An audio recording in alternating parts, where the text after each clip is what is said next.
Lahore defence میں تبلیغی جماعت چلی گئی، تبلیغی جماعت چلی گئی تو وہاں پر جا کر کے دروازے کھٹکھٹائے، باہر نکلا کرنل، اس کی آنکھیں سرخ ہو چکی ہے، کرنل صاحب نکلا اور بلوچ نے اس کو فوراً پہچان لیا، چور تھا، ڈاکو بلوچ تھا جو کہ تبلیغی جماعت میں مسلمان، انہوں نے کھٹکھٹایا، کرنل باہر نکلا، کون ہو؟ کہنے لگے تبلیغی جماعت۔ بھائی مسجد جماعت ہماری آئی ہے قریبی مسجد میں، بھائی اللہ راضی ہو جائے آپ 5 منٹ تشریف لائیں، ہم غریبوں کی بات سن لیں۔ کرنل نے یہاں پر امیر صاحب کو سینے میں ہاتھ دیا، ہاتھ دے کر کے دھکا دیا، کہنے لگے جاؤ جہنم میں جاؤ، فرانس میں تبلیغ کرو، برطانیہ میں تبلیغ کرو، وہاں ہندوستان میں جا کر کے، یہاں تم لوگ مجھے تبلیغ کرتے، تمہارے باپ سے زیادہ میں جانتا ہوں، تم سے زیادہ میں خدا کے حکام کو جانتا ہوں، تم لوگ کس کو تبلیغ کرتے ہو؟ جاؤ فرانس میں۔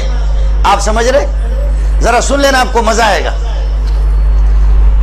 ارے تو نے سارا نظام کر بیٹھ جا اپنی جگہ پر۔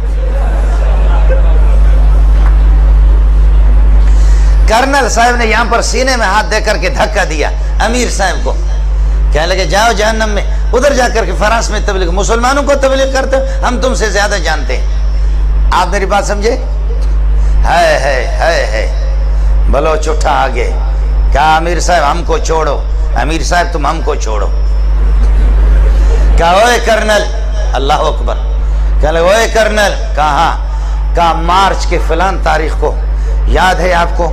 مارچ کے فلان تاریخ کو کراچی سے تو 2-3 گاڑیوں میں اپنے فوجیوں سمیت، تمہاری فیملی بھی تمہارے ساتھ ہی ہے گاڑی میں، فوجی بھی 1-2 گاڑیاں آپ کے ساتھ تھیں، آپ کوئٹہ جا رہے تھے، خزدار سے جب آپ گزرے، فلان پہاڑ پر جب آپ گزرے، آپ کو یاد ہے کہ دائیں بائیں طرف پہاڑوں پر مورچوں پر لوگ بیٹھے ہوئے تھے، اور وہاں کوئی نقاب پوش، اڑے کوئی نقاب پوش تھا، اڑے تم کو یاد ہے ایسا کوئی نقاب پوش تھا؟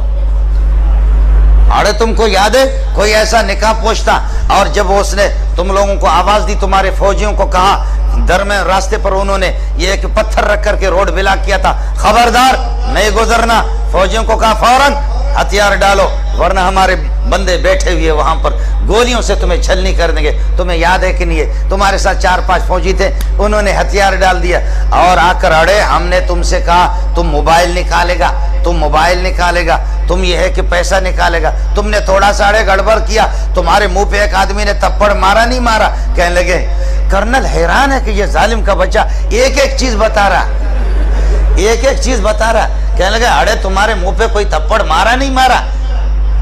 کہتے مارا، کہتے اڑے وہ ہم تھا، اڑے وہ ہم تھا۔ آپ سمجھ رہے؟ وہ کہتا کہ کیا ہے بھائی؟ اڑے وہ ہم تھا، اس وقت تو بدماش تھا، تجھ سے بڑا بدماش میں تھا، تیری جرت میں نے دیکھی، تو قسم اٹھا، تیرے آنسو آ رہے تھے نہیں آ رہے تھے؟ اللہ اکبر، اللہ اکبر۔ اللہ نے کرنل کے دل کو فوراً بدل دیا۔ میرا خالق ان قلوب بنی آدم بین اصبع الرحمن یقلبها کیف یشاء، ابن آدم کے دل سارے میرے خالق کے دست قدرت میں ہے، اللہ جیسے چاہتا پھیر دیتا ہے۔ کرنل کے آنسو آگے امیر صاحب کے پاؤں پہ پڑنے لگے، کہنے لگے امیر صاحب خدا الیاس کے قبر پر نور نور اور رحمتوں کی بارش کر دے۔ الیاس کیسا ہے؟ اس قسم کے بغیرت اور ایسے جانور بلوچوں کو بھی تم نے مسلمان بنا دیا، خدا الیاس پر رحم کرے۔ اس قسم کے ذلیل بلوچوں کو، اس قسم کے ڈاکوؤں کو تم نے، اللہ اکبر۔ کرنل نے کہا میں تم سے معافی مانگتا ہوں، تم سے وہ کرنل ٹھیک ہو گیا، لیکن کرنل چلتے چلتے ان کا دوست تو ہو گیا، دوست ہو کہنے لگے تمہاری بات واقعتاً ایسے جانور کو اس ظالم کے بچے نے میری بیوی کے سامنے میرے منہ پہ تھپڑ مارا، اس ظالم کے بچے نے ہمارے جیب بھی خالی کے 5 روپے بھی نہیں چھوڑے۔ قربان جاؤں الیاس کی قبر پہ، قربان جاؤں کہ ایسے لوگوں کو ہم لوگ فوجی لوگ قابو نہیں کر سکے۔ شاباش شاباش، ان کو تبلیغیوں نے ان کو کنٹرول کر لیا۔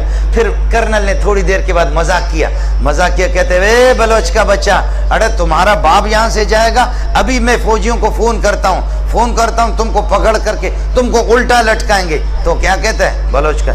اڑے تم فوجی کو فون نہیں کرے گا، ہم تمہارا گلا دبائے گا۔